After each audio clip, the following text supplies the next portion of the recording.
For those of you that don't know, the table presented here is the table script. The table before you is a place of honor. It is set for one. This table is our way of symbolizing the fact that members of our profession of arms are missing from our midst. They are commonly called POWMIAs. We call them brothers. They are unable to be with us this evening, and so we remember them. This table is set for one small, symbolizing the fragility of one prisoner, alone against his oppressors. Remember. The table is white, symbolizing purity of their intentions to respond to their country's call of arms. Remember. The single red rose displayed in a vase reminds us of the families and loved ones, our comrades in arms, who kept the faith awaiting the return. Remember.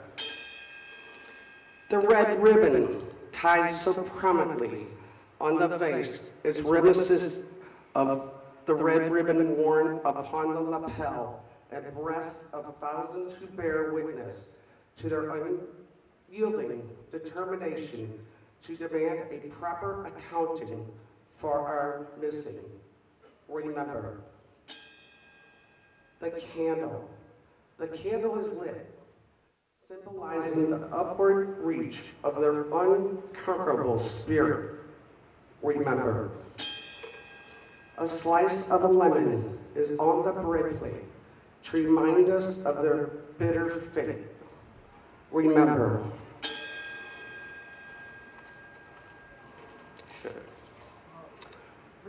There is salt upon the bread plate, symbolic of the family's tears as they wait. Remember. The glass is inverted. They cannot toast with us tonight. Remember. The chair.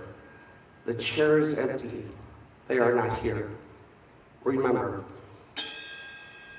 Remember all you have served with them and call them comrades, who depend upon their might and aid, and relied upon them, for surely they have not forsaken you.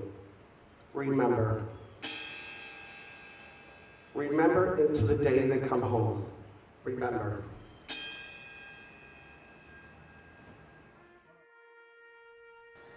The remains and artifacts were put on a helicopter en route to the mortuary in Saigon, but en route, Michael's ID was lost. In those days, remains were identified by teeth. They did not recover any teeth.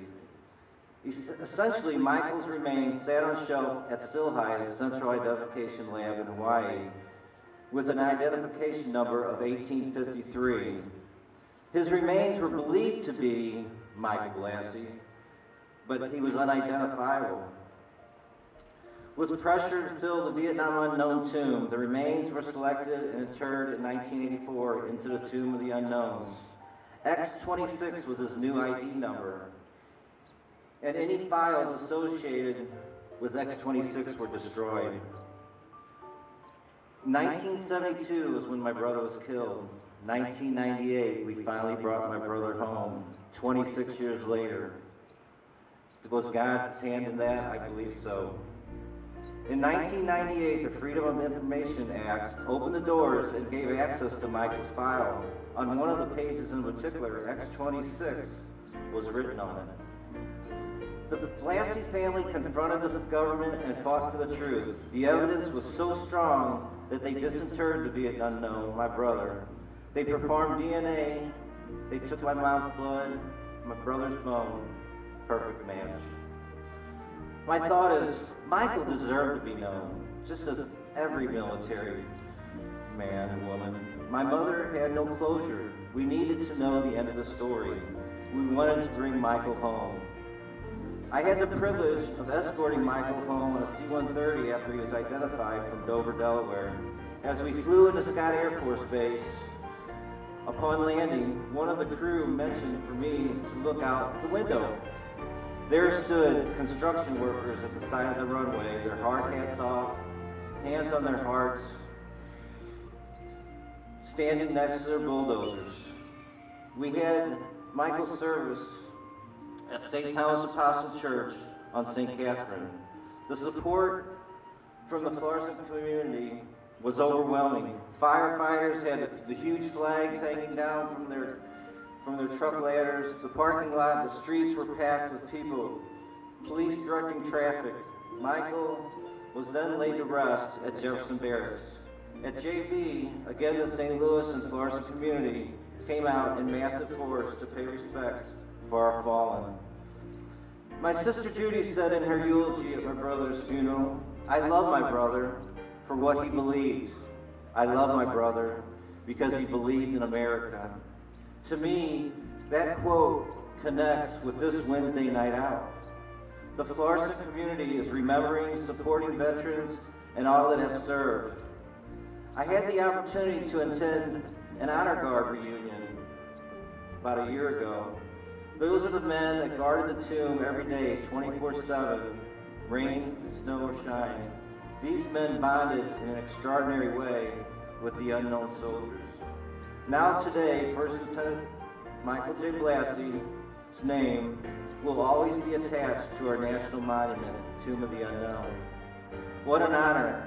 They have pictures at the tomb showing when Michael came in 1984 from Hawaii to California up to the Rotunda in Washington, D.C., where 250 Americans gathered to pay respects. I am proud to have grown up in Florissant and to be here tonight. Thank you, Mayor Schneider, again. Thank you, first responders. Thank you, veterans in Post 4105. And a special thank you to the people of Florissant for taking the time to pay tribute and pay respects to those who have given so much for our nation. Florissant is truly a patriotic community.